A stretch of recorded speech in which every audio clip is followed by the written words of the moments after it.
आज के प्रोग्राम में आपका स्वागत है। सबसे पहले देखते हैं अभ्यास प्रश्न को।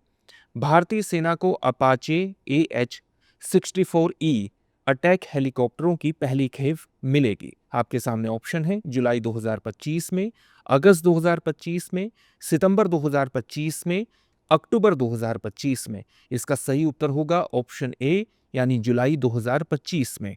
भारतीय सेना अपाचे AH-64E अटैक हेलीकॉप्टर की पहली खेप जुलाई 2025 तक प्राप्त कर सकती है।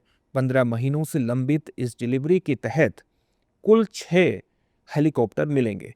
गौरतलब है कि यह डील अमेरिका से 2020 में हुई थी। अपाचे हेलीकॉप्टर अमेरिका द्वारा बनाया गया एक एडवांस हेलीकॉप्टर है। इसे दुनिया का सबसे घातक अटैक हेलीकॉप्टर माना जाता है। आज का पहला प्रश्न है, पेथिया डिब्रूगनहिंसिस के संदर्भ में निम्नलिखित कथनों पर विचार कीजिए। पहला कथन है, यह प्रजाति साइप्रिनिड परिवार से संबंधित है, जिसे आमतौर पर बार्ब मछलियों का परिवार कहा जाता है। दूसरा कथन है, इस मछली का नाम डिब्रूगढ़ जिले के नाम पर रखा गया है, जहां इसकी खोज हुई थी। उपरोक्त में से कौन सा या से कथन सही है या है? आपके सामने ऑप्शन है। ऑप्शन ए केवल एक, ऑप्शन बी केवल दो, ऑप्शन सी एक और दो दोनों, ऑप्शन डी न तो एक और न ही दो। इसका सही उत्तर होगा ऑप्शन सी एक और दो दोनों। हाल ही में असम के डिब्रूगढ़ के पास ब्रह्मपुत्र नदी में मीठे पानी की मछली की एक नई प्रजाति की खोज हुई है, जिसे पेथिया डिब्रूगनहिंसिस नाम दिया गया है। पेथिया डिब्रूगनहिंसिस के बारे में सामान्य तथ्य जान लेते हैं। यह प्रजाति साइप्रिनिड परिवार से संबंधित है, जिसे आमतौर पर बार्ब मछलियों का परिवार कहा जाता है। यह असम के डिब्रूगढ़ जिले के मैजान क्षेत्र में ब्रह्मपुत्र नदी के मध्यम तेज प्रवाह वाले हिस्से में पाई गई, जहां तलछट में मिट्टी, रेत और पत्थर मौजूद थे। इस मछली का नाम डिब्रूगढ़ जिले के नाम पर रखा गया है, जहां इसकी खोज हुई थी। इसलिए ऑप्शन सी सही है। आइए अब इसकी कुछ विशेषताओं पर चर्चा करते हैं। इसमें एक अधूरी पार्श्व रेखा होती है, जो पानी में हलचल और कंपन का पता लगाने में मदद करती है। इसके पूंछ के पास ऊपर और नीचे की ओर फैला हुआ गहरा काला धब्बा इसकी प्रमुख पहचान है। इसके पूंछ के चारों ओर 10 शल्क, पृष्ठीय पंख और पार्श्व रेखा के बीच 4 पंक्तियां तथा पार्श्व रेखा और पेल्विक पंख के बीच भी 4 पंक्तियां होती हैं।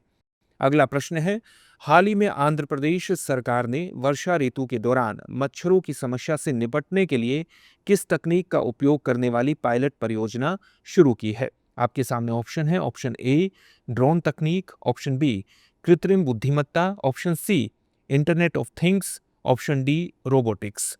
इसका सही उत्तर है ऑप्शन बी यानी कृत्रिम बुद्धिमत्ता।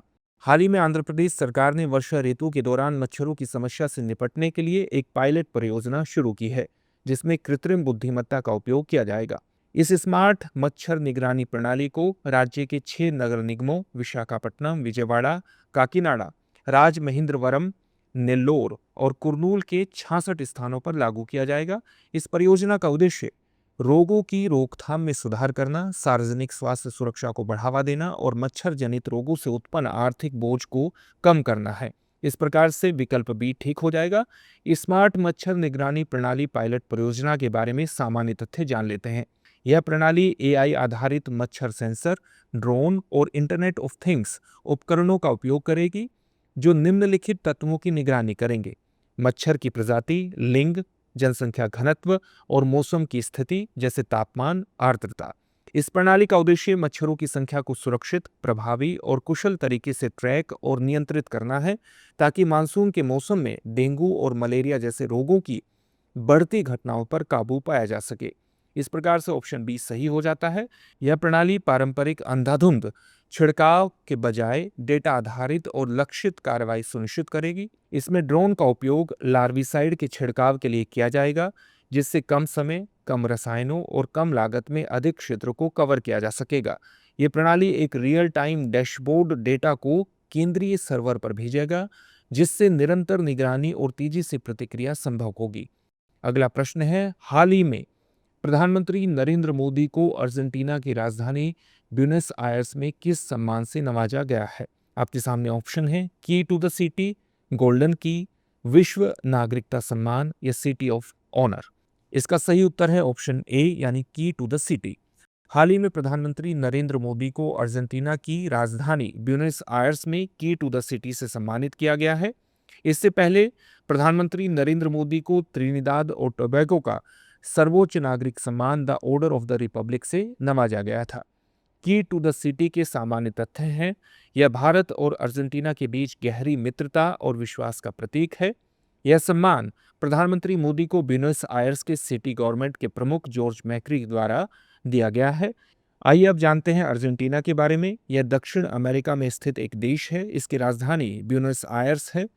यह देश दक्षिण एवं पश्चिम में चिली, उत्तर में बोलीविया एवं पैराग्वे और पूर्व में ब्राजील, उरुग्वे तथा अटलांटिक महासागर से घिरा है। पश्चिमी किनारे पर स्थित एंडीज में माउंट अकोंकागुआ, जिसकी ऊंचाई 6,959 मीटर तक है, शामिल है, जो दक्षिण अमेरिका की सबसे ऊंची चोटी है। इसकी प्रमुख नदियों में पराना, उरुग्वे, पिलकोमायो, बरमेजो और सांता क्रूज शामिल हैं। अगला प्रश्न है, न्यू डेवलपमेंट बैंक के संदर्भ में निम्नलिखित कथनों पर विचार कीजिए। पहला कथन है, इसे वर्ष 2015 में ब्रिक्स देशों ब्राजील, रूस, भारत, चीन और दक्षिण अफ्रीका द्वारा स्थापित किया गया था। दूसरा कथन है, इसका उद्देश्य सदस्य देशों में बुनियादी ढांचा और सतत विकास परियोजनाओं को वित्त पोषित करना है। उपर्युक्त में से कौन सा या से कथन सही है या है? आपके सामने ऑप्शन है। ऑप्शन ए केवल एक, ऑप्शन बी केवल दो, ऑप्शन सी एक और दो दोनों, ऑप्शन डी न तो एक और न ही दो। इसमें सही उत्तर होगा ऑप्शन सी, यानी एक और दो दोनों। हालिया खबरों के अनुसार 17वें ब्रिक्स शिखर सम्मेलन से पहले कोलंबिया और उज्बेकिस्तान ने औपचारिक रूप से न्यू डेवलपमेंट बैंक की सदस्यता ले ली है, जिससे अब सदस्यों की संख्या एनडीबी में बढ़कर 11 हो गई है। बता दें कि कोलंबिया और उज्बेकिस्तान अब न्यू डेवलपमेंट बैंक के सदस्य बन गए हैं, जो मूल ब्रिक्स देशों के साथ साथ बांग्लादेश, यूएई, मिस्र और अल्जीरिया जैसे अन्य देशों में शामिल हो गए हैं।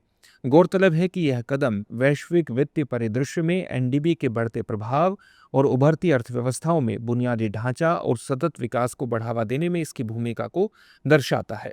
चलिए जानते हैं न्यू डेवलपमेंट बैंक के बारे में।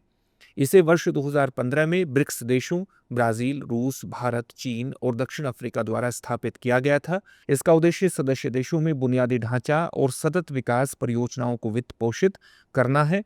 बता दें कि इसने अब तक 120 से अधिक निवेश परियोजनाओं को मंजूरी दी है, जिनकी कुल राशि $40 बिलियन से अधिक है। यह सदस्य देशों के बीच सहयोग और ज्ञान साझा करने का एक मंच है, जिससे आर्थिक वृद्धि और स्थिरता को बढ़ावा मिलता है। अगला प्रश्न है, गिनी इंडेक्स के संदर्भ में निम्नलिखित कथनों पर विचार कीजिए। पहला कथन है, यह इंडेक्स 1912 में इतालवी सांख्यिकीविद कोराडो गिनी द्वारा विकसित किया गया था। दूसरा कथन है, यह सूचकांक किसी देश की जनसंख्या में आय और धन के वितरण को मापकर आय असमानता के स्तर को निर्धारित करता है। उपर्युक्त में से कौन सा या से कथन सही नहीं है या है? आपके सामने ऑप्शन है। ऑप्शन ए केवल एक, ऑप्शन बी केवल दो, ऑप्शन सी एक और दो दोनों, ऑप्शन डी न तो एक और न ही दो। इसका सही उत्तर है ऑप्शन डी, न तो एक और न ही दो। यह इंडेक्स 1912 में इतालवी सांख्यिकीविद कोराडो गिनी द्वारा विकसित किया गया था। यह सूचकांक किसी देश की जनसंख्या में आय और धन के वितरण को मापकर आय असमानता के स्तर को निर्धारित करता है। यह 0 से 100 तक होता है, जहां 0 पूर्ण समानता और 100 पूर्ण असमानता को दर्शाता है। बढ़ता गिनी सूचकांक स्कोर देश में बढ़ती आय असमानता को दर्शाता है। इस प्रकार से ऑप्शन डी सही हो जाता है। अगर भारत के अन्य देशों के साथ तुलना करें, विश्व बैंक के अनुसार स्लोवाकिया, स्लोवेनिया और बेलारूस के बाद भारत दुनिया का चौथा सबसे समतामूलक देश है। गिनी सूचकांक पर भारत का स्कोर वर्ष 2011 में 28.8 से घटकर वर्ष 2022 में 25.5 हो गया है।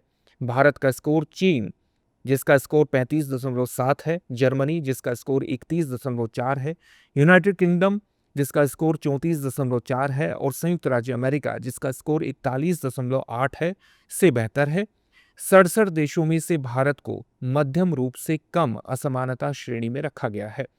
चलिए अब देखते हैं आज के अभ्यास प्रश्न को।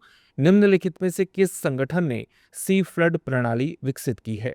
आपके सामने ऑप्शन है, केंद्रीय जल आयोग, राष्ट्रीय सुदूर संवेदन केंद्र, उन्नत कंप्यूटिंग विकास केंद्र पुणे या उपर्युक्त सभी? इस प्रश्न का उत्तर आप हमें कमेंट बॉक्स में कमेंट करके जरूर दीजिए। फिर से एक नए सेशन में आपसे मुलाकात होगी। धन्यवाद।